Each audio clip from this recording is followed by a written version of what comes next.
want to introduce first myself, and then we'll get into who is Denise Harrington and who is Lora Stendard.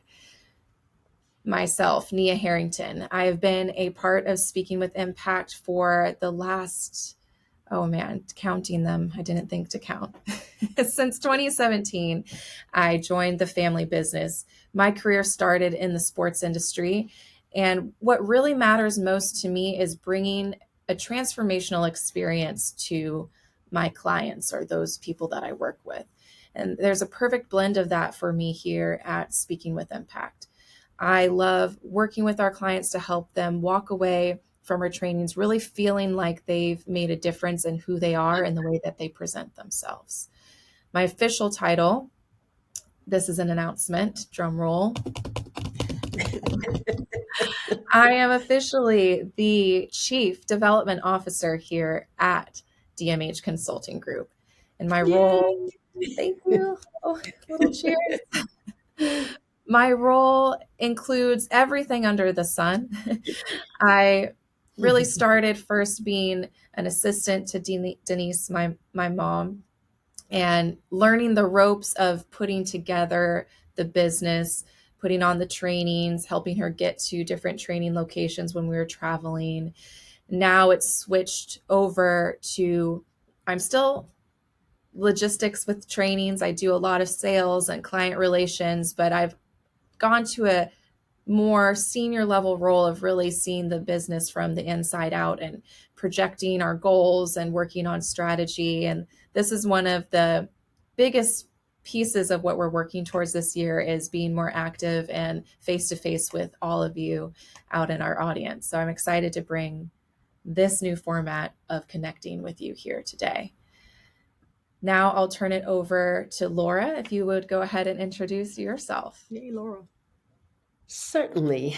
I have been in the communications world, and I always think of communications as the foundation of everything I have ever done, starting way back when I was training people in public speaking, all the way up to today, where a lot of my focus is around leadership skills, change, how to manage teams. All of that comes under that heading, as far as I'm concerned, when I'm talking about communications.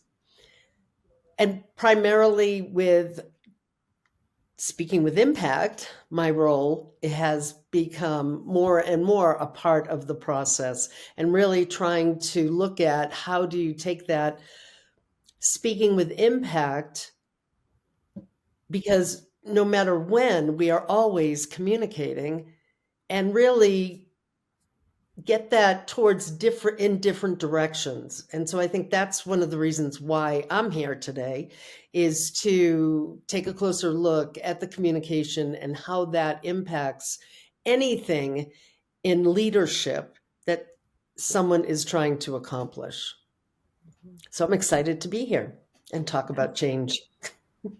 Yes, we love Lora. Yes. Lora has been with me in the training world and with Speaking with Impact for many, many years.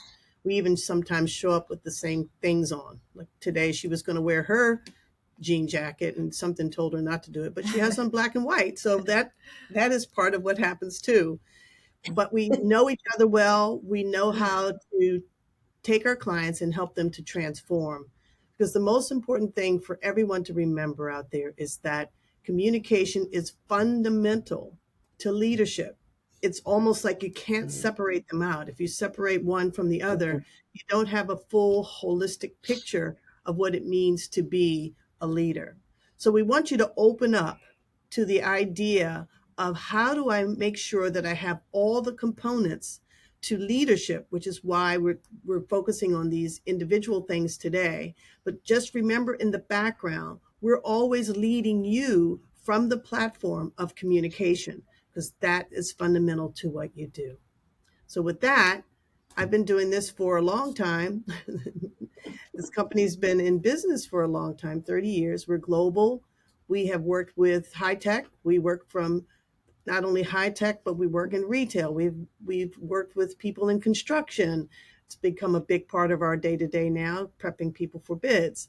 So we've gone across the spectrum of companies, global, and now we are also turning our attention to the government aspect, being here in Washington, D.C. So we're here for you. We have the experience, and we're ready to get you going in your leadership. All right. And here we go indeed. Ready for the first question. I'm going to rattle off a few questions, but I really want it to be open communication as a conversation. The first section that we'll really be covering is being the leader as a communicator in times of change. And the question is, can you share an experience where effective communication led to change in an organization or a community that you were working with? You want to take that, Laura? Well, I could share one where it didn't work because it is top of mind, if that's okay. Because, and I think it's interesting because as we continue to talk about change, we'll see where, what could have been done in this situation. But I was working with a global company, and this global company every year would bring everybody together in Amsterdam. So and the company had grown substantially, yet they had identified a number of people who would end up going over, and it was a big kickoff that they did every year. And it was part of the benefit of being a part of the company. And it just so happened this one day I was leading a class, and we were actually talking about the change curve. And all of a sudden, everybody's phone was blowing up. They had decided that they were canceling this event. So this came across. They were canceling the event, and that was it. That was the only information everybody got. And I'm in the room talking about change. So it was a perfect opportunity to look at, how were they feeling? So what were some of the emotions that were going on, from anywhere from, total denial to anger, as a matter of fact, some people were. And then all of a sudden I found somebody and they were like, oh, good, this is great. And the reason they had a different reason for taking that approach based on it, they didn't really enjoy going. That was kind of a hassle for them to get there, to manage their family, et cetera, et cetera. But the point being that in this room, I had an array of emotions. And then we dissected it and we took it apart and we said, okay, what could have been done differently? How would you handle this differently? What were some of the things that would have made it easier to accept this change? And so I think taking an unsuccessful change in terms of management and putting that against, and maybe Denise, maybe you have top of mind a very successful situation. But really, when you think about it, what was wrong with that? There was no communication. No That's communication. Zero communication. Yeah, It was just, Laura, Yeah. is there what communication could have been? What would have been essential elements to communicating that change before it happened? well, I think they should have said this is a potential. Mm. All right. So they should have said, here's what we're looking at. We're trying to determine if this is what we want to do this year, or we might want to take another approach. So I think had they sort of started and gotten people a little bit used to the idea, but because it just came out, that's when people react. So there was no heads up that this was coming. This is a potential that was coming down. And it was also delivered via text. Well, that's what I was just going to say. It was an email, but yes. Yeah. Email. Electronically. And there was no why. Mhm. So everybody made up reasons why. They created their own stories as to why this was taking place. So there was no why either. I'm wondering what would be in in leadership's head in that moment for not preparing them? The part of me was like, do they really know what they're doing? You know, was this just a decision that sort of came out of the air almost? Because that's how it did feel. Yeah. And I'm sure that that's And what created the experiences. Right. And that's a right. good reflection of, on the flip side, as a leader, most likely I would assume that they felt like they had everything under control and they took a lot of time to prepare to make that decision. But on the flip side, did they even think about what the reaction would be? And what's the impact to the people? right. Oh, yeah. I mean, and I also believe that sometimes, they can't tell all the information. A leader cannot. Right. Maybe they can't share the fact that, it was a cost-effective reason. It was, we're downsizing. Maybe they just couldn't do that. What I do believe, though, is had they just said, here's what I can tell you. There are some other things that are going on that right now I'm not at liberty to share. But and again, that's communicating, correct? Right? I mean, that's what you're doing. You're communicating what you know, how much you can tell them, how little you can tell them in this case. And it's also so it was delivery, the delivery of that. In our program delivery, we spend the whole morning of the first day, and the first day virtually, but the whole morning of in person, talking about delivery, how you deliver the message, not even the message, is how do you send it to people so that they accept it and they can digest it, especially when there's change. And that was a huge change for them. It was a huge change. It was huge for a lot of people, and it demoralized people.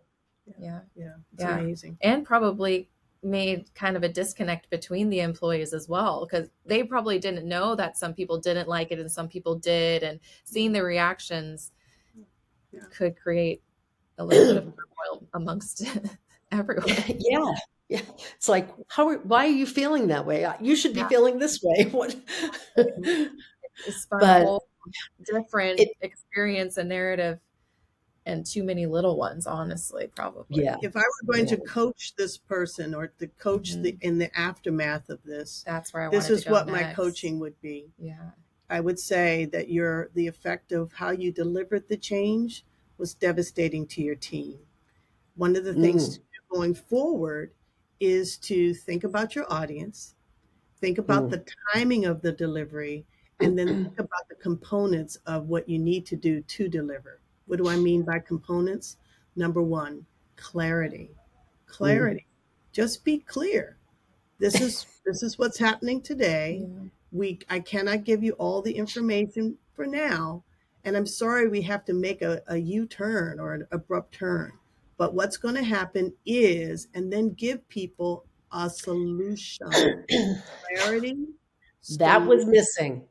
Clarity. That was missing. Solution would be the main points that I would give in coaching the company itself and the people who actually delivered it, and then give people an opportunity to express. So clarity, solutions, express.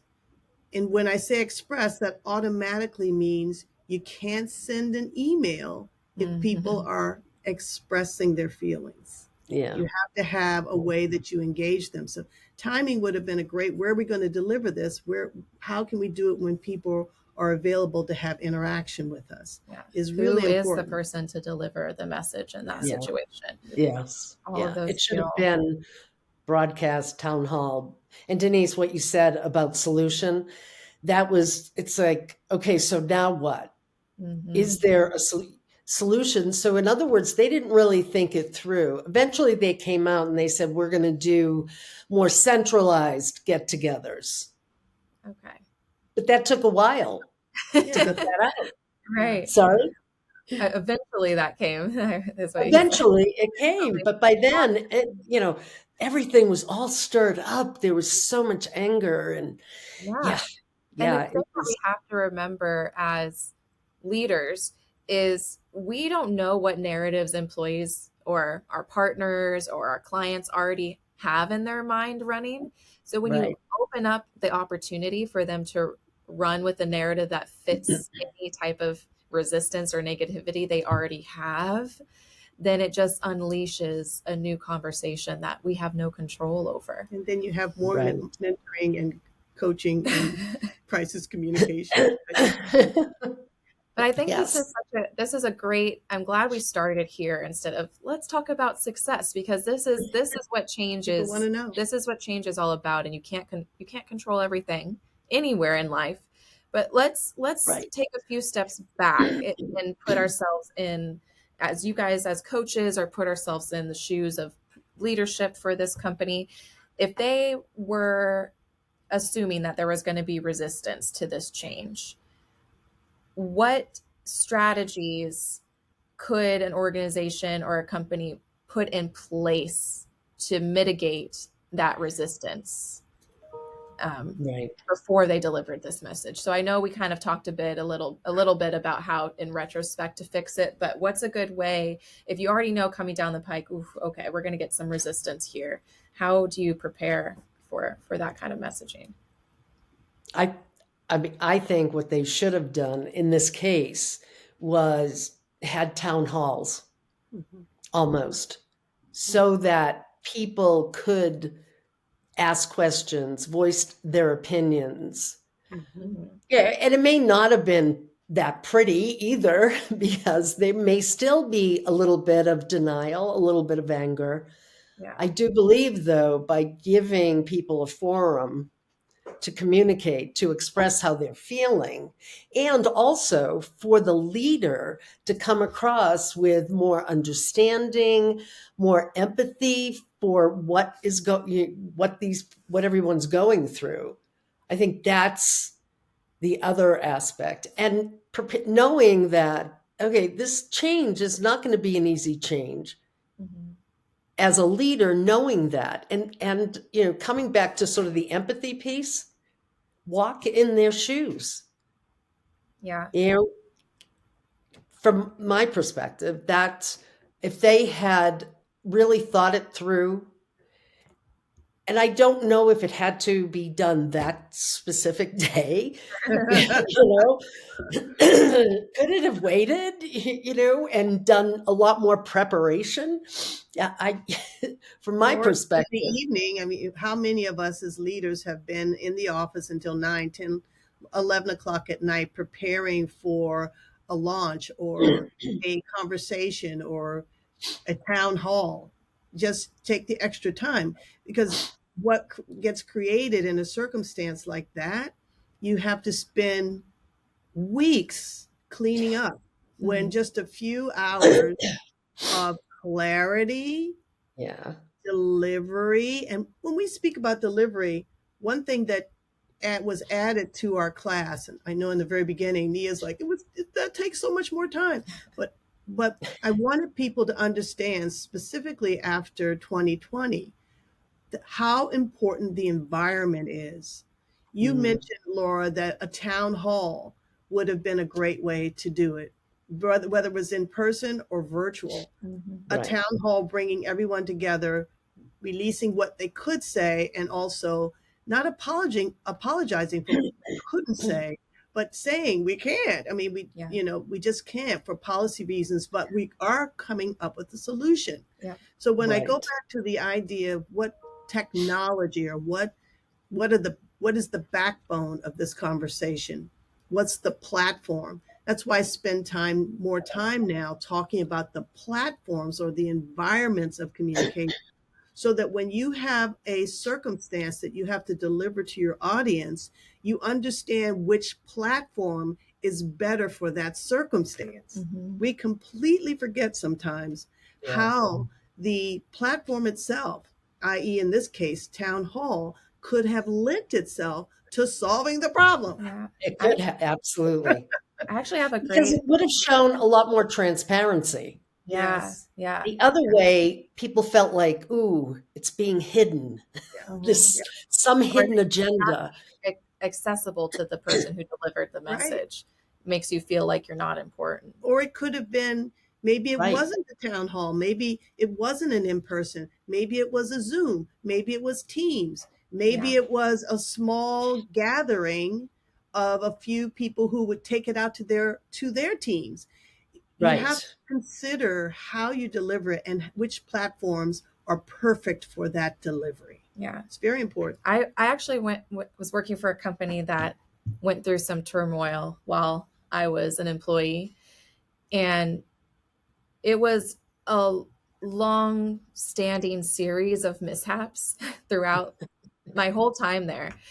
And the most effective for me, which I felt which was great, which might be hard to do now. We're not at post 2019, post 2020, not as many people are in the office, but the CEO of this company opened up mini series of town halls. So it wasn't like everyone come here today at this time, I'm going to talk to you. When they did that, it honestly, the conversation was a little bit canned. I didn't appreciate those town halls, those open forums. First of all, I had to stand in a place. I couldn't sit at my desk. One time I was standing so long at one of those town halls that I felt like I was going to pass out. So I asked my manager if I could go sit down because I didn't care to listen to what the message was. It just didn't feel genuine. But when the biggest mishap happened, they asked to have a small room that could only fit maybe, I think probably about 50 people at a time, maybe up to 100, but all in a classroom or a theater style. They set up the room. So we all were sitting next to each other in rows facing the front. They sat in the front on a stool and just said, let's talk. And there was multiple times, there was like, you would get to be there for an hour and everybody would filter through this room as they were available. And it was open like that for, I think they did it for a few days. So you could just come in, you could go as many times as you wanted to ask questions, and they were open to answering as honestly as they could. And it just felt so reassuring to have that closed environment, close environment, More intimate. People were But expressing, still a lot of open dialogue. yeah, open and people dialogue. were opening up about things that were never, probably were said at the desk or to a friend, or maybe they never said it to anybody about what they were concerned about. And I felt a sense of my opinion of the CEO changed that day and allowed me to see them more as human. Yeah. Because which they are. Going forward, honestly, their turmoil has not ended. I don't mean to, we're not naming any names. But as an outsider, not at the company anymore, I still see, and being in the kind of role that I'm in now as a communication expert, some of the choices still are problematic, but I am able to empathize a little bit more and understand the human nature behind the decisions because of that day that I got to sit in there and have that close, intimate conversation. And this is a really important point about how we view our leadership, especially our executive leadership. They are human. That doesn't give them an excuse for dropping a bomb on people or not taking the time to prepare conversation. The leadership, when you get into your upper level leaderships, so some of you out there are probably managers, once you start stepping into the senior director, VP, EVP, when you start to step into those levels, the communication process changes. It is no longer tactical. It is all about the emotional, inspirational support of an idea or people.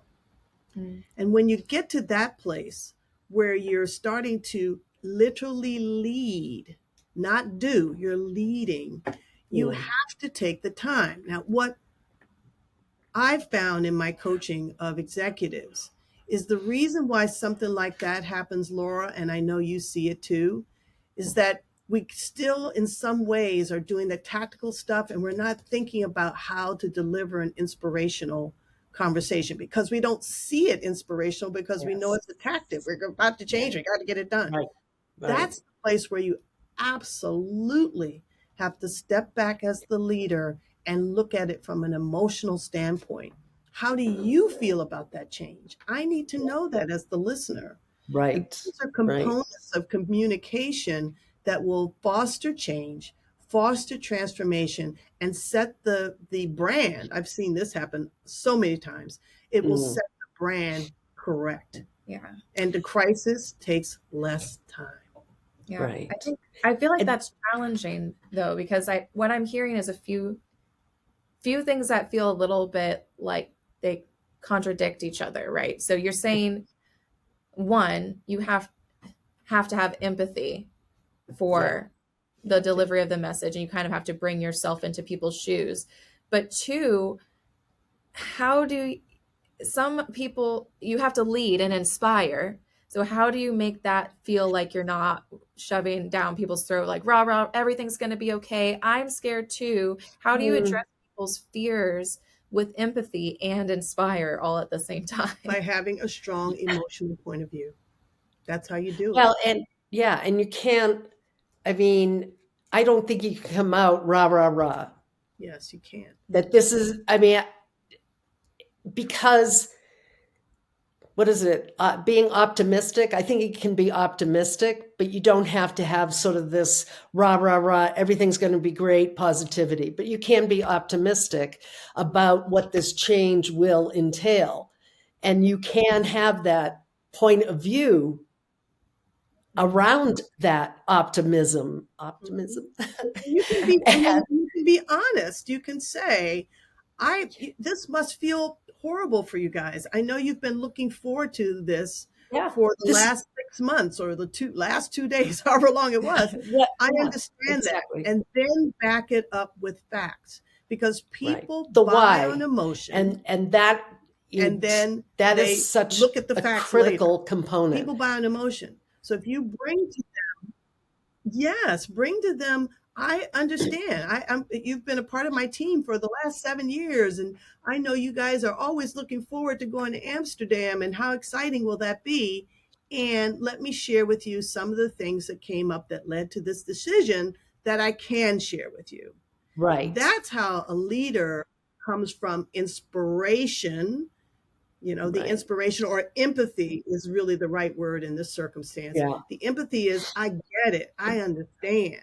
And sometimes you don't, as a leader, understand because you're not in their shoes, but you have to figure out a way, like Lora said, to get into their shoes. I mean, just pull back and think. If your team has been going to Amsterdam every year for the last 6 years, it's not hard for you to realize that that's going to be a big blow for some certain people. Yeah. For some people, it was a big blow, but it was a great learning opportunity too. When I was in the classroom, so it was definitely a great example. I couldn't have pulled that one out on my own. Right. And I think there's also a piece, I like to refer to it as social learning, and making sure that you find people who can help you through managing this change and get the message out there. So truly, you got to build the awareness, right? And the way you do that, and this comes back to how we communicate, is telling stories, using analogies, getting content to really come alive, to help people understand where you're coming from as a leader. And I think the knowledge, being able to share as much as you can, is just going to make a huge difference. Yeah. And then how do you sustain this change? I think that's the other piece that sometimes can get lost, where people get out there, they communicate it, and then, okay, we're done. The change is in place. Yeah. And then we drop the ball. Right. And as a leader, it's critical to keep your eye on the ball. I like that. It's a great analogy. I think that's good too. I want to kind of bring this to a deeper level of change that I think a lot of people can relate to, since the landscape of business has changed so much since 2020. It's not just, Yes. organizations themselves, our economy has changed so much. The way we do business in the United States and the world has just, the landscape is different now. And a lot of companies go through layoffs yearly, biannually, or whatever. There's way more layoffs these days than ever before. And I know for a lot of publicly traded companies, it's really not up to them. The CEO, they can't say, no, I have to hang on to this person and that Yeah. person. It's like, Right. this It's a is the strategy. amount of money we have to cut. Yeah. Figure it out. It's And a that's strategy. told from you, from those investors in your business. So how do you, maybe can we do it from two places of communication? Let's talk about, how does a CEO, knowing that they're sitting at the top and they are making bank, they have their private jets, they can buy a new Mercedes tomorrow, but they have to lay off some of the most important people within the company. How do you manage that without coming off as the worst person ever? Well, there's that risk Yeah. here, I think that because one of the ways you manage it, and Lora, you started down that path by saying, I saw what you were saying as it's a coaching issue. It's a coaching issue. You have to serve both. You have to serve your board, and you also have to serve the people that make your company what it is. You got to be betwixt and between. And sometimes it's hard to sit in that space and do both. The way you do it, and maybe this is self-serving, and I heard that coming from you too, Lora, you got to have a coach. You got to have a coach. People talk about executive coach or an executive coaching. Be specific about what that executive coach is doing. There are some executive coaches that come in and they're really all about your growth as the executive, and that's fine. But then there are coaches, and Lora and I have both sat in this chair, where these coaches are communication coaches. They're helping you understand how to do betwixt and between, how to help those that have to actually institute what you just gave them to do, and those who are telling you to get it done. And how you go between those two is very, very tricky. There's other tricky is the word that came up for me. It's just very tricky balancing those two things. Yeah, absolutely. This is where an executive coach in communication comes in. What do you think, Lora? Oh, absolutely.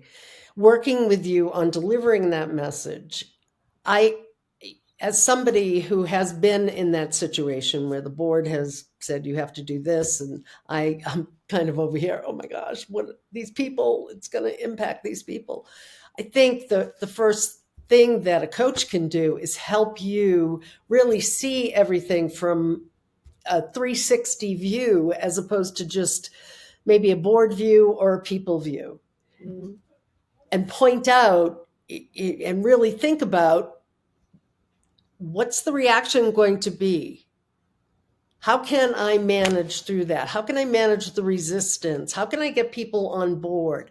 And what is it that I can say and do and show to the people that the change of people leaving, those left behind, if you will, so that they feel supported?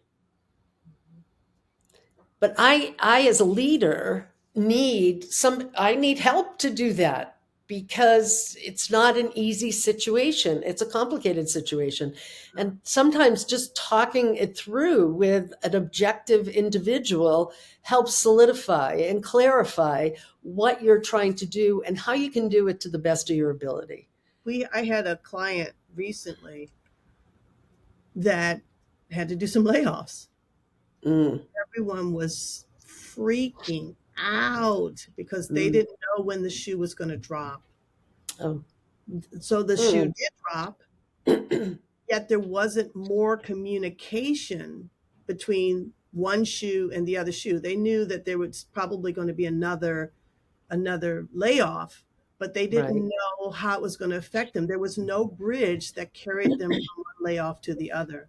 No communication was done on what's the solution, where have we headed. So people were ambiguous in their way of looking at what's going on. They didn't know how they were going to, for those of us left behind, like you said, Laura, how are we fitting in? I mean, what makes us replaceable? Valuable, yeah. And valuable too. What makes Yeah. us valuable and what makes us replaceable, And so even if you can't speak to everything that goes into a decision like that, you've got to make it okay for people.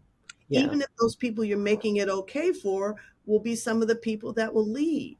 But you've got to come up with a conversation that gives people a bridge, a place that they can walk from one change to the next. And that's why an executive communication coach is so critical doing change. They are really important. And there's an opportunity to really take a look at what might be some barriers to this. What might be some of the resistance that we're going to see, and why are we going to see it, and what can we do about it? What about the people who are going to say, okay, this makes sense to me? How do I keep that dialogue open and involve them to help the others through? So one of the things because I do a lot of classes around managing change, and I always use the change curve. And I ask people to take a Post-it and write down and depending on, in most cases, it's an intact team or within the same organization. So what's a change that's happening? So they identify a change that's happening. And then I ask them, where are they on the change curve? And if they're at anger, what is it that, and then we go around and everybody talks about where they are on the change curve. And so if they're end up in anger, I ask, okay, so what does that look like? What's causing that? So we talk through that. If somebody is in the exploration or even towards the acceptance, I say, okay, how did you get there?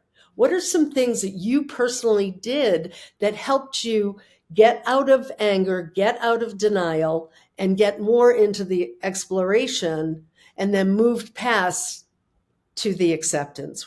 What happened? What changed? What took place? And 9 times out of 10, it's about how the message was communicated to them, how they were involved in the change or the communication of the change as well. Their knowledge, their understanding, the reasons that got them going through that change curve. And the change curve that I'm referring to is Ross Kublik's, and it was a change, I think she came out with it in 1969. Yes, I just pulled it up because I was unaware for myself. Learning on the fly. And it was all about how we go through grief, which often change could be grief. Yeah. That's right? the thing I saw People don't like to change. when I pulled this up. So it's a Kubler-Ross model. Yes. Understanding the change curve. So it starts with, on what is this axis? The long axis. moral and competence, and then time is at the bottom of the chart, and it starts with shock, surprise, denial, shock, or shock at the event, then denial, disbelief, looking for evidence that is I can read. Denial, disbelief, looking for evidence that it is true. Frustration or anger, recognition that things are different, and people sometimes at this stage are angry. Depression, low mood, lack of energy. I call it exploration. Depression just sounds so sad. Yeah, exploration too. Yeah, I see a few different ones that say that. Exploration. Then experimenting, initial engagement with the new situation, so they start to engage, play around with it, see how it feels. Yeah. Then it looks like there's a few for Kubler-Ross decision, learning how to work in the new situation, feeling more positive, and then integration or integrating the change. Or commitment and making the commitment. Yeah, Yeah. acceptance. Yeah. All of Yeah. those, encouragement. Great. Yeah, but it does follow the grief timeline a little bit. It does. Yeah. It is grief. I mean, it's change, and people don't. Yeah. People. There's two things: people are scared of change, or they don't want to change. So, excuse me, it is change, and change is like grief. You're losing something. The truth of the matter is, if it's a well communicated change model, you can help people. It could take Right. time. That's why I like to act as being the experience of the time. It does take time. But if you are communicating consistently and often during that time, and the other thing I thought about was if you prepare the people that are your direct reports to help you deliver the message to their teams, the Yes. time frame takes less. Takes less because everybody's communicating and people are not over in a corner going, well, oh my God, they told us about that. What does that mean for me? And what that does is that creates more fear. And when people are Yes. afraid, that whole Yeah. flight, some people Yeah. fight, some people fly, Absolutely. and you don't want your teams, especially the people that are going to be left behind, you don't want them to be in fight or flight.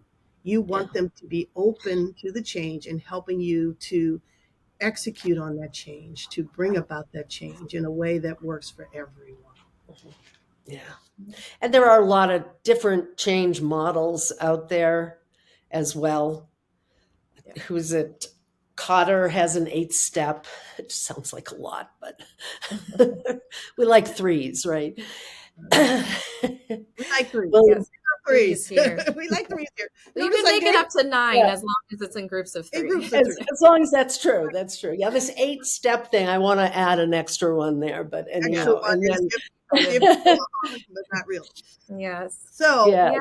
I would say that I know that we spent a good time here. I'm so glad that you brought up that experience, Laura, because there's just a lot of different places that we went with that. One is the executive delivering that message has to understand that it's a delivery process, that Yeah. you have to deliver it in a way that will make it easy for the people who are receiving that. And you've got to add that clarity. You've got to add clarity so that people understand, at least to the best of your ability, you give them a clear message. And then the third thing, since we do like 3s, is the solution. This may not be what everyone's excited about, and I'm not excited about it as well. But here's what we're going to do going forward. We're going to each day come to the table with an open understanding that at some point in time, we're going to maybe change the model of how we get together.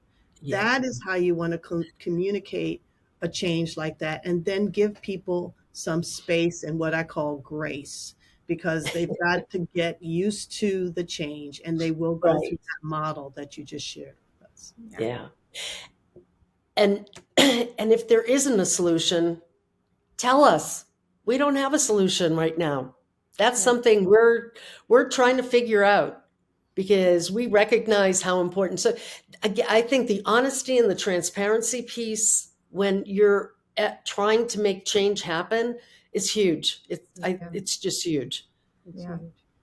And ultimately, from what I've heard from this conversation, if you can have an outside opinion, an expert come in to help navigate and show you the way to make that bridge to creating trust and leading and inspiring through challenging times.